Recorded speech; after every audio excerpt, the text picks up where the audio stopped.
সেই কীভাবে আমাদের মুক্তি হবে, সেই বাণীগুলি, যে বাণীগুলি গুরু রবিদাস যে আমাদেরকে অমৃত বাণীতে উল্লেখ করে দিয়েছেন। আমাদের এই পবিত্র গ্রন্থ অমৃত বাণী গুরু রবিদাস জি, এই অমৃত বাণী এখানে স্থাপন হয়েছে। আপনারা এখানে দেখেছেন, এখানে রাসেল বাবু খুব সুন্দর করে তিনি অমৃত বাণী পাঠ করেছেন এবং ভারত থেকে আগত বাবাজি সুখদেব জি তিনিও ওনার প্রবচন করেছেন গুরু रविदास जी সম্বন্ধে। আমাদের কাছে খুব ভালো লেগেছে। हमारे पास बहुत अच्छा लगा है उनके प्रवचन, उनके बताया हुआ वाणी हम सब याद रखेंगे। हम और भी एक बात कहना चाहता हूँ,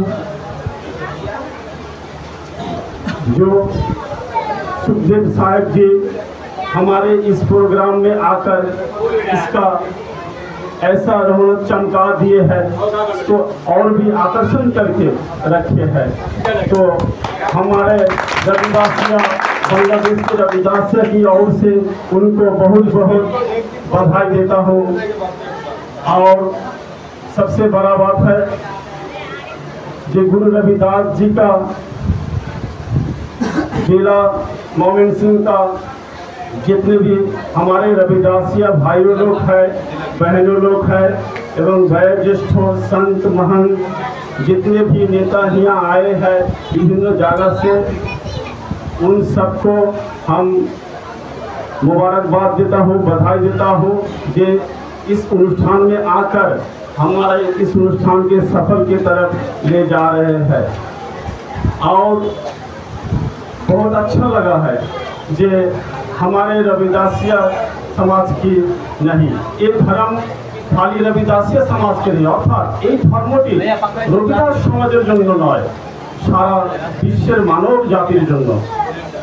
সারা বিশ্বের মানব জাতি রবিদাস ধর্মগ্রন্থ পাঠ করতে পারবে, সেভাবেই গুরু রবিদাস জি এই বাণীগুলি আমাদেরকে দিয়েছেন।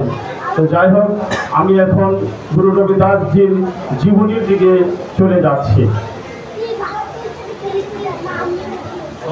পৃথিবীতে যখন এই মানবতার বিরুদ্ধে জুলুম অত্যাচার হয়, তখন ওই ঈশ্বর স্বয়ং আবির্ভূত হন এবং পথভ্রষ্ট মানব জাতিকে পথ দেখান। ইতিহাস সাক্ষী যে যুগে যুগে ঈশ্বর মানবতার কল্যাণে আত্মপ্রকাশ করেছেন। ভারতের মধ্যযুগে सतगुरु नामदेव जी, सतगुरु कबीर जी, सतगुरु सेन जी, सतगुरु रविदास जी, सतगुरु नानक देव जी এবং আরও অনেক মহাপুরুষ পৃথিবীতে এসেছিলেন এবং মানবতাকে বৈষম্য থেকে মুক্ত করার এবং ভক্তির সহিত ঈশ্বরের সঙ্গে সংযোগ স্থাপনের পবিত্র উপদেশ দিয়েছিলেন। ত্রয়োদশ ও চতুর্দশ শতাব্দীতে ভারতের ইতিহাসে একটি ভয়ানক সময় ছিল, যখন ভারতের মানুষ বিদেশি রাজাদের অত্যাচারে অসন্তুষ্ট ছিল এবং ভারতীয় সমাজ ও বর্ণের ভিত্তিতে বিভক্ত ছিল। সে সময় ভারতের প্রধানত দুটি ধর্ম ছিল, ইসলাম ও হিন্দু ধর্ম। এমন পরিস্থিতিতে ভারতের শূদ্ররা সমাজের মানবাধিকার থেকে বঞ্চিত ছিল। শিক্ষা লাভ, ভালো পোশাক পরা ও ভালো জীবন যাপনের অধিকার তাদের ছিল না। এমনকি তাদের ছায়াকেও ঘৃণা করা হতো। পৃথিবীর মাতার আর্তনাদ এবং দুঃখী মানবতার কান্না শুনে ভগবান শ্রী গুরু রবিদাস জি মহারাজ রূপে মানবতার কাছে সত্য প্রচারের জন্য এই পৃথিবীতে অবতীর্ণ হন। মহারাজ সদ্গুরু রবিদাস জির আগমনে সাথে সম্পর্কিত বাণী উল্লেখিত আছে। 1433 की माघ सुदी 15 दुखियों के कल्याण नहीं प्रकटे श्री रविदास। এই বাণীটি বাংলা উচ্চারণে বলছি। 1433 বিক্রমী সম্বৎ 15 মাঘ পূর্ণিমা প্রকাশ অসহায়দের কল্যাণ হেতু অবতীর্ণ হইলেন শ্রী রবিদাস।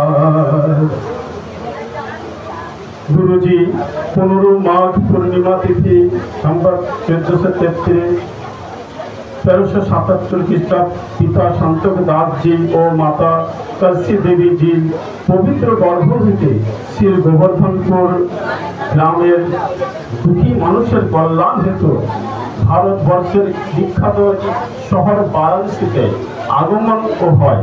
গুরুজির পিতামহ পূজনীয় কালুরামজি ও দাদিজি শ্রীমতী লখপতিজি। গুরুজির আগমন ছিল পৃথিবীর ইতিহাসে একটি অতি পরিচিত অলৌকিক ঘটনা, যার উদ্দেশ্য ছিল শতাব্দীর পর শতাব্দী ধরে বর্ণ বৈষম্যের শিকার মানব জাতিকে মুক্তি দেওয়া এবং গোটা বিশ্বকে একতা প্রদান করা। মানবতার বিরোধীদের মানবতার শিক্ষা দিয়ে সমগ্র বিশ্বের জন্য ঐক্য, সাম্য, পারস্পরিক সম্প্রীতি এবং ঈশ্বরের নামের পবিত্র উপদেশ দিতে হয়েছিল। গুরুজির যখন আগমন হলো, সেখানে একটি বিস্ময়কর আলো প্রকাশিত হচ্ছিল, যার আলোয় আলোকিত হয়েছিল সারা বিশ্ব। বড় বড় মহান ঋষিমণি ও তপস্বী এই জ্যোতির্ময় আলো দেখে নতমস্তক হয়ে বললেন যে এই দয়াময় ভগবান জীবকে অত্যাচারের আগুন থেকে রক্ষা করার জন্য আবির্ভূত হয়েছে। শ্রী গুরু রবিদাসজির জন্মের সময় এমন একটি চমৎকার আলো ছিল যে দাই মায়ের দৃষ্টিশক্তি দুর্বল ছিল। চমৎকার আলোর কারণে দৃষ্টিশক্তি ঠিক হয়ে গেল। তাই মা গুরুজির মাতা ও পিতাকে অভিনন্দন জানাতে গিয়ে বলেছিলেন যে তার হাতে অনেক সন্তানের জন্ম হয়েছে, কিন্তু আজ পর্যন্ত এমন সন্তান দেখেনি। এই শিশুর সমস্ত অঙ্গ আলোয় পরিপূর্ণ। এই শিশুটি আপনার নাম বিশ্বে পরিচিত করবে। শিশুটির নাম রাখা হয় রবিদাস, যার অর্থ সূর্য যেমন অন্ধকার দূর করে সারা বিশ্বকে আলো দেয়, তেমনি অন্ধকারে ঘেরা মানবতাকে সত্যের আলো দেখাবে এই শিশুটি। রবিদাসজি পারিবারিক কাজে মনোযোগী ও কর্মঠ ছিলেন। অর্ধাঙ্গিনীর নাম ছিল শ্রীমতী লোনা দেবীজি। তিনি তার স্বামীর সেবার পাশাপাশি ঈশ্বরের নাম জপ ও ভক্তি করিতেন। তাদের একমাত্র সন্তানের নাম ছিল শ্রীমান বিজয় দাস। প্রায় 6 শতাব্দী পার হওয়ার পর তেরা সন্ত সরবন দাসজি सचखंड बल्लान के महापुरुष ब्रह्मलीन संत बाबा पीपल दास जी, ब्रह्मलीन 108 संत श्री दास जी एवं ब्रह्मलीन श्री 108 संत गरीब दास जी महाप्रचेष्टार पर गुरु रविदास जी जन्म स्थान खुजे बेर करें। श्री गुरु रविदासजीर जन्म स्थाने एक मंदिर निर्माणের सौभाग्य হয়েছে। এই মন্দিরটি সারা বিশ্বের ভক্তদের জন্য একটি মহান স্থান, তীর্থস্থান। এই মহান স্থানের নিকট তেঁতুল গাছটিও রয়েছে, যে গাছটির নিচে বসে শ্রী গুরু রবিদাসজি মানুষকে সত্যের উপদেশ দিতেন। संत हरिदास महाराज जी যখন শ্রী গুরু রবিদাস যে মন্দির এর ভিত্তি স্থাপন প্রস্তর স্থাপন করেন, এই তেঁতুল গাছটি শুকনো ছিল। संत हरिदास जी নিজের হাত দিয়ে এই গাছে জল দেওয়া শুরু করেন। তখন এই তেঁতুল গাছটি পুনরায় সবুজ হতে শুরু করে, যা এই মহান স্থানটির কাছে এখনো সুশোভিত। এখানে ভক্তগণ শ্রদ্ধার সাথে প্রণাম করে। পৃথিবীর প্রতিটি কোণা কোণা থেকে মানুষ তাদের শ্রদ্ধার ফুল নিবেদন করতে এবং নিজের জীবনকে সফল করতে এই মহান পবিত্র তীর্থস্থানে আসেন। গুরু রবিদাসজির জীবনী থেকে সংক্ষিপ্তভাবে এখানে নেওয়া, তিনি আরো কিছু কথা বলেছেন।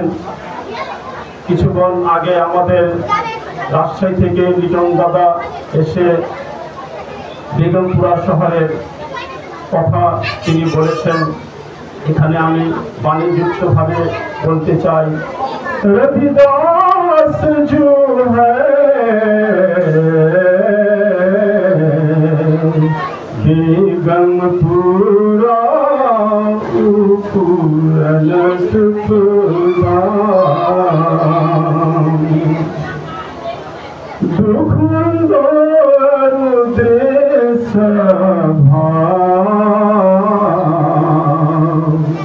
नाही बसही था।